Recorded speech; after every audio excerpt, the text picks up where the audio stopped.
할렐루야. 안녕하세요, 여러분. 한 주 잘 지내심을 믿습니다. 지난번에 우리가 하나님의 선하심에 대한 말씀을 전했는데요.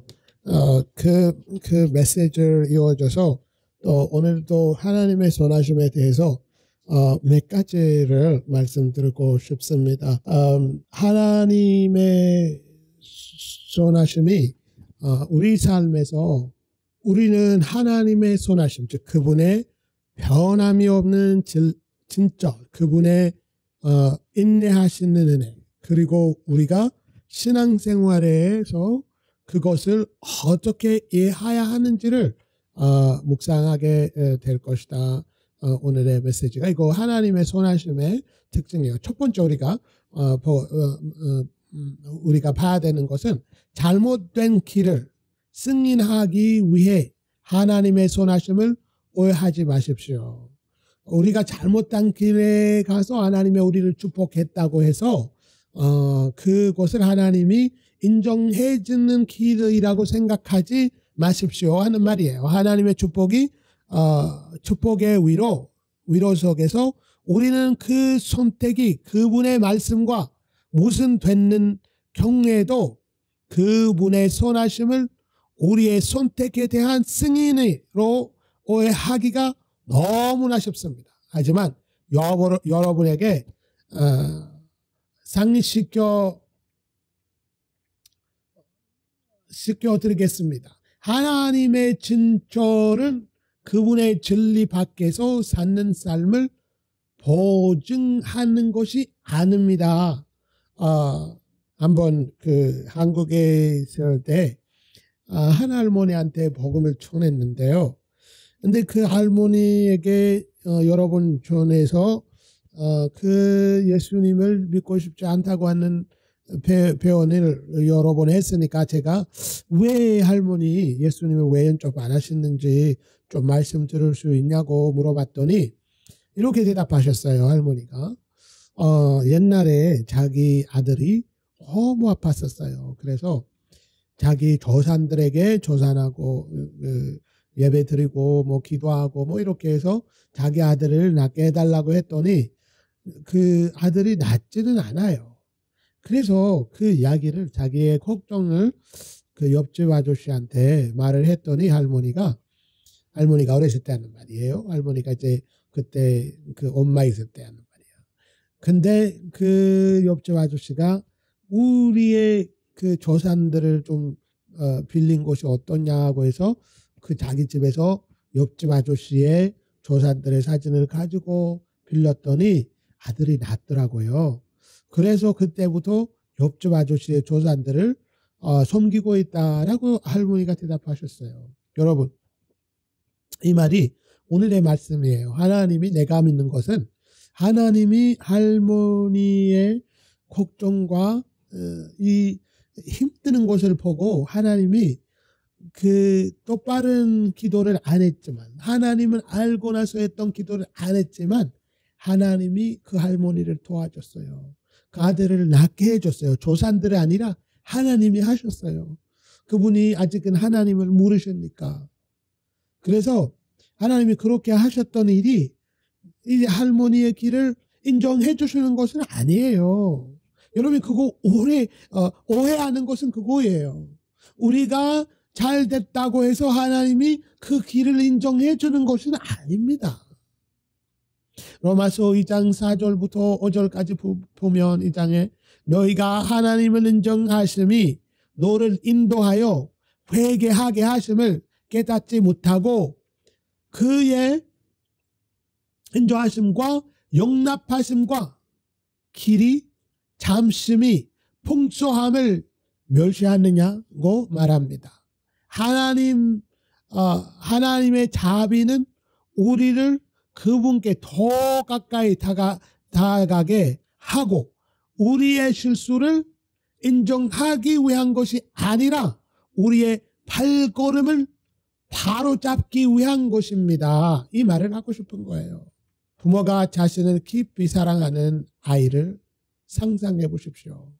그 아이를 그 사랑 때문에 뭐든지 벗어날 수 있다고 생각할지도 모릅니다. 하지만 진정한 사랑은 해로운 행동을 허용하지 않습니다.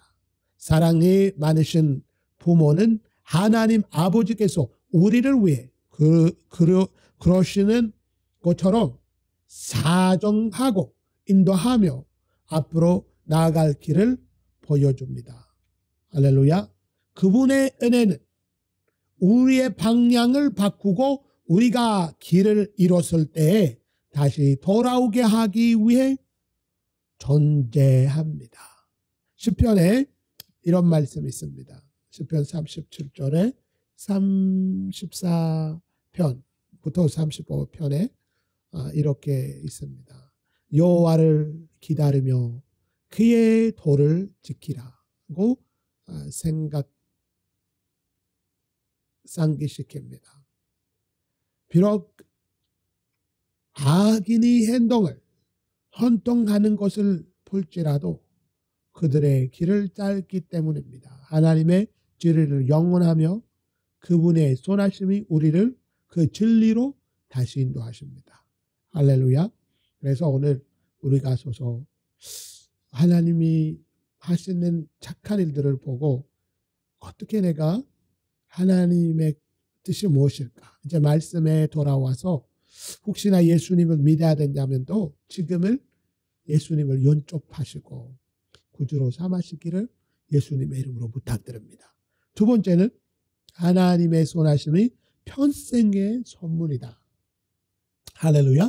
하나님의 선하심이 일시적인 축복이 아니라 평생의 약속입니다. 시편의 23편 6절은 나의 평생의 선하심과 인도하심이 청령 나를 따르니라고 보증합니다.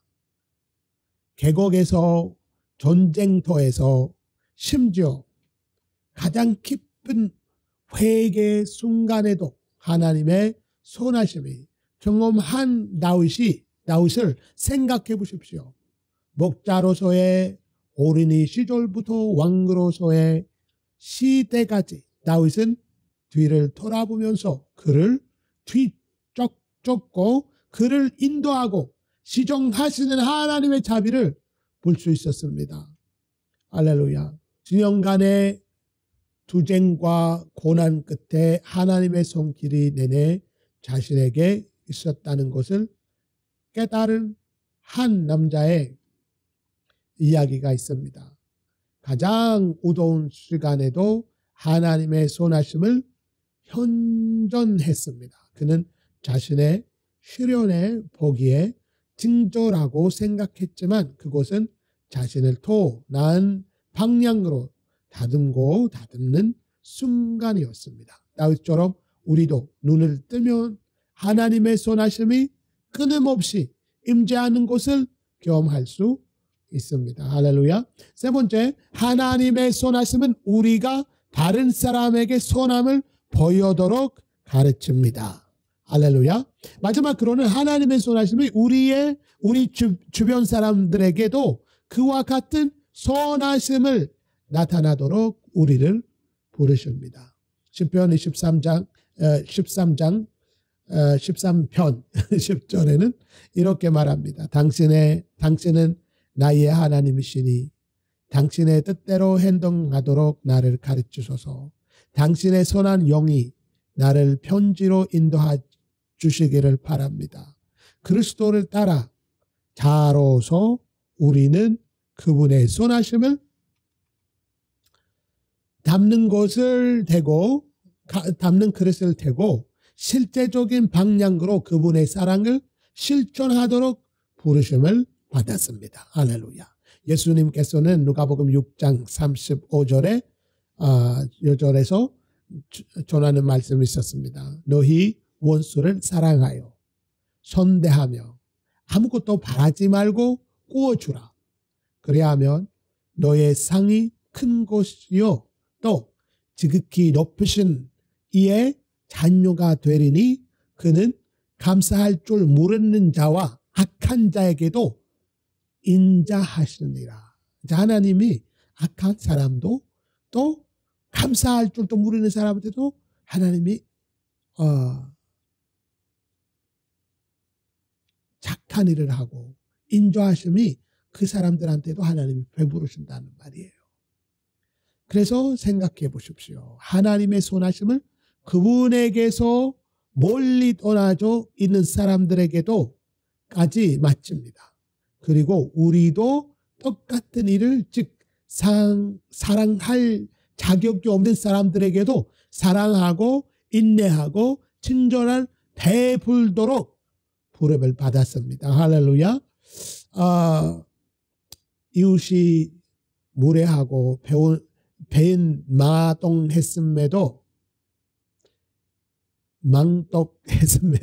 불구하고 끊임없이 친절을 보여준 한 여성 이야기가 있었습니다. 그녀는 친절한 행동을 멈추지 않고 시간이 지나면서 그 이웃을 마음을 부드러워지기 시작했습니다.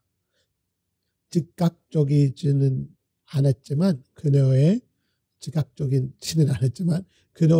한결같은 선함인 하나님의 마음을 방영했고 평화를 가져왔습니다. 할렐루야. 결론적으로 말하면 하나님의 선하심을 우리 자신의 길을 걸도록 허락하시는 것으로 착각하지 마십시다. 그분의 선하심을 우리를 그분께 다시 인도하고 가르치고 우리의 삶을 형상하기 위해 존재합니다.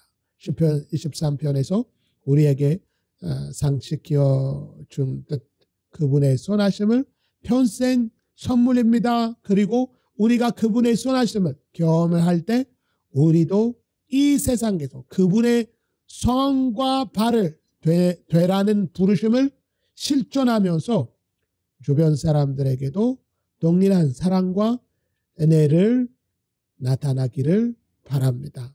할렐루야. 아멘. 여러분 오늘 이 메시지를 생각하시면서 또 여러분이 이 말씀 여러분 삶에서 열매를 넣도록 기도하겠습니다.